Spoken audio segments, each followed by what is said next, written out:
오늘 나눌 말씀은 신명기 17장 14절에서 20절 말씀입니다. 신명기 17장 14절에서 20절 말씀. 신명기 17장 14절에서 20절 우리 한 목소리로 읽겠습니다. 내가 내 하나님 여호와께서 내게 주시는 땅에 이르러 그 땅을 차지하고 거주할 때에 만일 우리도 우리 주위의 모든 민족들 같이 우리 위에 왕을 세워야겠다는 생각이 나거든 반드시 내 하나님 여호와께서 택하신 자를 내 위에 왕으로 세울 것이며 내 위에 왕을 세우려면 내 형제 중에서 한 사람을 할 것이요 내 형제 아닌 타국인을 내 위에 세우지 말 것이며 그는 병마를 많이 두지 말 것이요 병마를 많이 얻으려고 그 백성을 애굽으로 돌아가게 하지 말 것이니 이는 여호와께서 너희에게 이르시기를 너희가 이후에는 그 길로 다시 돌아가지 말 것이라 하셨음이며 그에게 아내를 많이 두어 그의 마음이 미혹되게 하지 말 것이며 자기를 위하여 은금을 많이 쌓지 말 것이니라. 그가 왕위에 오르거든 이 율법서의 등사본을 레위 사람 제사장 앞에서 책에 기록하여 평생에 자기 옆에 두고 읽어 그의 하나님 여호와 경외하기를 배우며 이 율법의 모든 말과 이 규례를 지켜 행할 것이라. 그리하면 그의 마음이 그의 형제 위에 교만하지 아니하고 이 명령에서 떠나 좌로나 우로나 치우치지 아니하리니 이스라엘 중에서 그와 그의 자손이 왕위에 있는 날이 장고하리라. 아멘.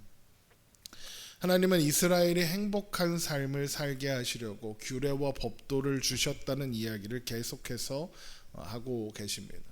오늘 살펴볼 신명기 17장 후반부 말씀도 마찬가지 맥락 속에 있다 말씀드릴 수 있습니다.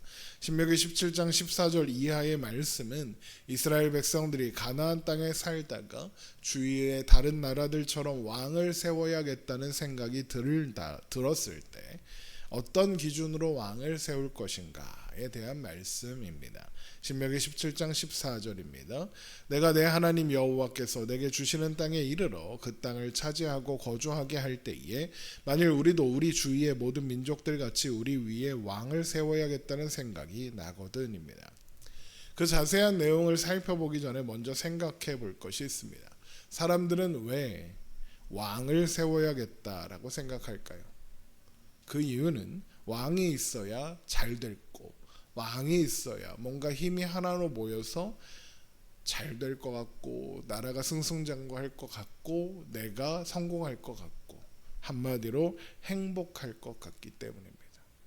실제로 이스라엘 백성들이 왕을 구하는 장면이 기록된 사무엘상 8장을 보면 이스라엘 백성들은 왕이 세워지면 백성들을 수탈하고 착취할 것이라는 사무엘 선지자의 경고에도 불구하고 그래도 왕이 있어야겠다 그럽니다.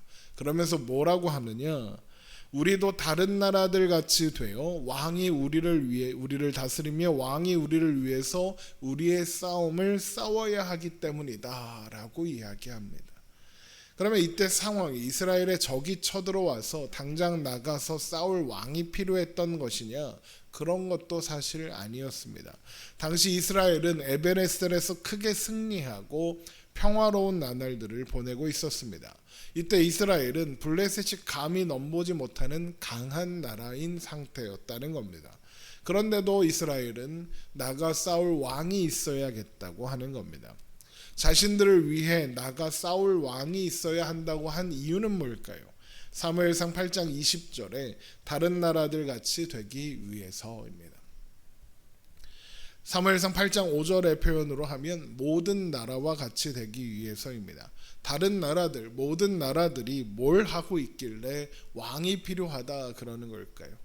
다른 나라의 왕들을 보니까 백성을 사랑하고 선정을 베풀고 그래서 나라가 부강해지고 온 백성들이 행복해지고 그래서일까요?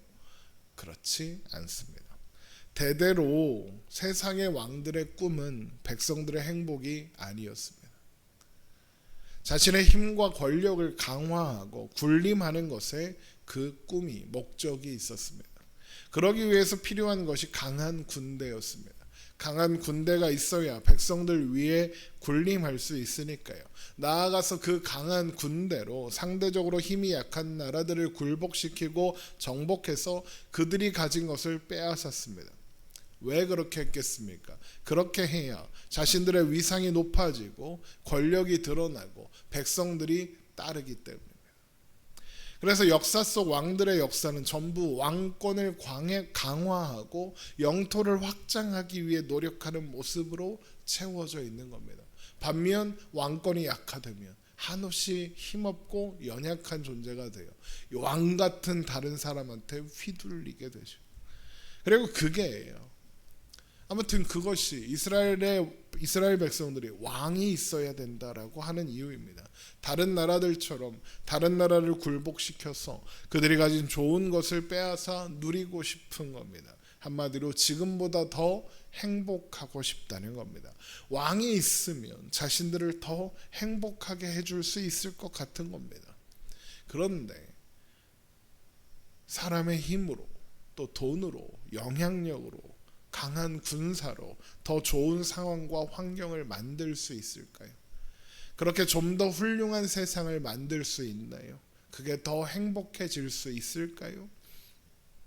아닙니다. 사람이 만들어내야 하고 만들어낼 수 있는 더 선한 일, 더 좋은 일, 더 행복한 일은 없습니다. 사람이 변화시킬 수 있는 세상 같은 건 존재하지 않습니다. 왜 못할까요? 왜 못하느냐? 사람이 행복을 어떻게 알았고 좋다, 선하다라는 개념을 어떻게 알겠습니까? 하나님께서 그렇게 창조하셨기 때문입니다. 하나님은 사람을 창조하사 완전한 행복, 완전한 좋음 가운데에 두셨습니다. 그게 안식이죠. 하나님은 이미 완전한 행복과 좋음을 이루어 놓으신 겁니다. 그래서 사람은 본능적으로 행복이 뭔지를 알고 좋음이 뭔지를 알며 그것을 추구하게 된 겁니다. 그런데 아담의 범죄로 말미암아 하나님께서 이루어 놓으신 그 행복, 그 완전한 행복, 완전한 좋음이 완전히 깨져 버렸죠. 그러나 여전히 행복이 뭔지를 알고 좋음이 뭔 줄 알죠. 그래서 사람들은 계속 그 완전한 행복과 좋음을 찾기 위해서 고군분투하고 있는 겁니다. 그래서 힘을 가지려고 하고 영향력을 가지려고 합니다. 그렇게 잃어버린 완전한 행복, 완전한 좋음을 찾으려고 만들어내려고 하는 거죠. 하지만 사람은 힘, 권력, 부, 영향력을 가져도 완전한 행복, 완전한 좋음을 만들어낼 수가 없습니다. 사람은 행복, 좋음을 만들어내기 위해 무언가 할 수도 없습니다. 왜 못할까요? 완전한 행복, 완전한 좋음이란 하나님이 만드신 것이고 그래서 하나님만이 주실 수 있는 것이기 때문입니다. 그래서 하나님은 오늘 본문에 사람이 생각할 수 있는 힘과 영향력의 정점인 왕에 대하여 어떤 기준을 말씀하시는 겁니다. 신명기 17장 15절입니다. 반드시 내 하나님 여호와께서 택하신 자를 내 위에 왕으로 세울 것이며 내 위에 왕을 세우려면 내 형제 중에서 한 사람을 할 것이요 내 형제 아닌 타국인을 내 위에 세우지 말 것이며 그는 병마를 많이 두지 말 것이요 병마를 많이 얻으려고 그 백성을 애굽으로 돌아가게 하지 말 것이니 이는 여호와께서 너희에게 이르시기를 너희가 이후에는 그 길로 다시 돌아가지 말 것이라 하셨음이며 그에게 아내를 많이 두어 그의 마음이 미혹되게 하지 말 것이며 자기를 위하여 은금을 많이 쌓지 말 것이니라. 그가 왕위에 오르거든 이 율법서의 등사번호를 레위 사람 제사장 앞에서 책에 기록하여 평생에 자기 옆에 두고 읽어 그의 하나님 여호와 경외하기를 배우며 이 율법의 모든 말과 이 규례를 지켜 행할 것이라. 그리하면 그의 마음이 그의 형제 위에 교만하지 아니하고 이 명령에서 떠나 좌로나 우로나 치우치지 아니하리니 이스라엘 중에서 그와 그의 자손이 왕위에 있는 날이 장구하리라.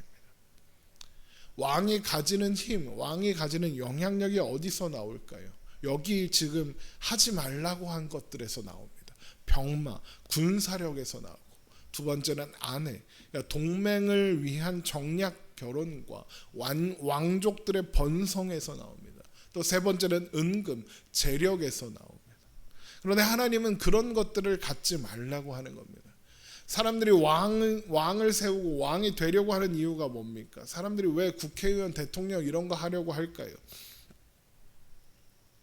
뭐 물론 뭐 부자가 되고 돈 많이 벌고 싶고 권력을 갖고 싶어서일 수도 있지만 가장 핵심이 되는 건 자기가 옳다고 믿는 대로 세상을 좌지우지하고 싶어서 그런 겁니다.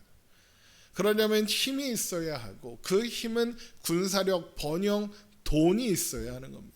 그게 없으면 왕이 왕대접 받기 힘들고 왕위를 유지할 수 없다 이렇게 생각합니다. 그런데 하나님은 뭐라고 하십니까? 그런 거 다 필요 없다고 하십니다.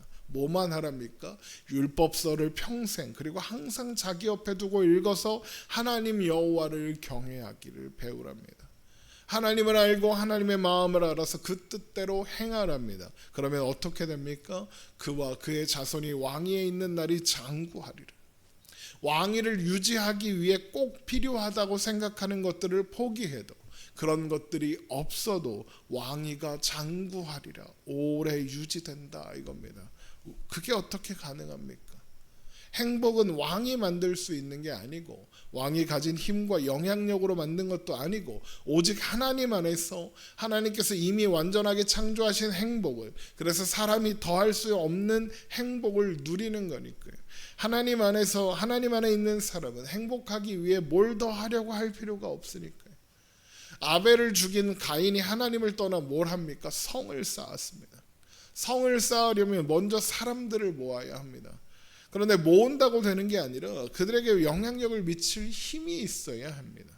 그게 하나님을 떠난 가인의 선택이었던 겁니다. 하나님 없는 행복을 만들어내려고 했던 거죠.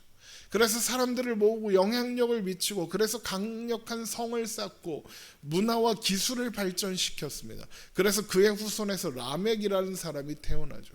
라멕은 강력한 힘을 가진 사람이었습니다. 그래서 자기를 건들면 다 죽는다는 식의 노래도 부릅니다. 그런데 그래서 행복을 찾았을까요? 그럴 리가 없습니다. 그 힘과 영향력을 유지하기 위해 끊임없이 싸워야 했을 테니까요. 그런데 재미있게도 하나님께서 아벨 대신 주신 셋의 후손에도 가인의 아들 에녹, 가인이 쌓은 성의 이름과 같은 에녹과 힘의 정점이었던 라멕이라는 이름을 가진 사람들이 등장합니다. 그런데 그 두 사람은 사실 뭘 한 게 없습니다.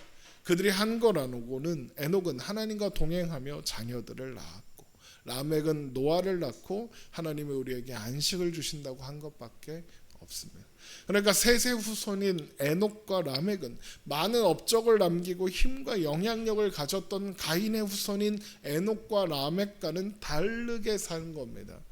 그에게 주어진 날들을 하나님과 동행하며 아이를 낳고 아이를 키우며 그저 살았다는 겁니다.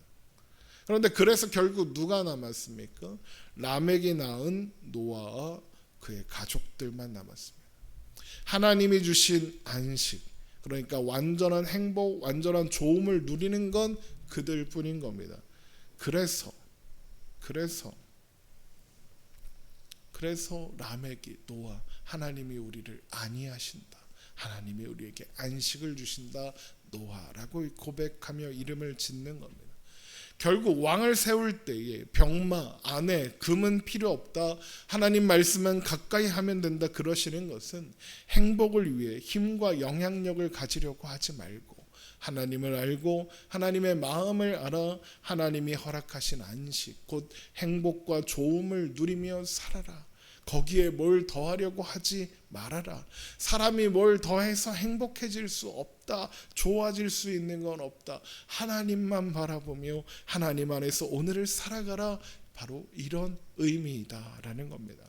그래서 신명기 17장 20절에 그리하면 그와 그의 자손이 왕위에 있는 날이 장구하리라 그러시는 겁니다. 하나님 안에서 오래오래 행복할 거다 그러시는 겁니다. 우리들 또한 하나님만이 참된 행복, 좋음의 주인이시며 우리에게 참된 행복과 좋음을 주시는 분이시기를 인 것을 알기를 소망합니다. 그렇게 믿기를 소망합니다. 우리는 행복해지기 위해서 하나님 외에 더 필요한 것이 없습니다. 그래서 하나님 안에서 그것들을 누리며 오늘을 살아가는 우리가 되기를 주님의 이름으로 축원합니다. 기도하겠습니다.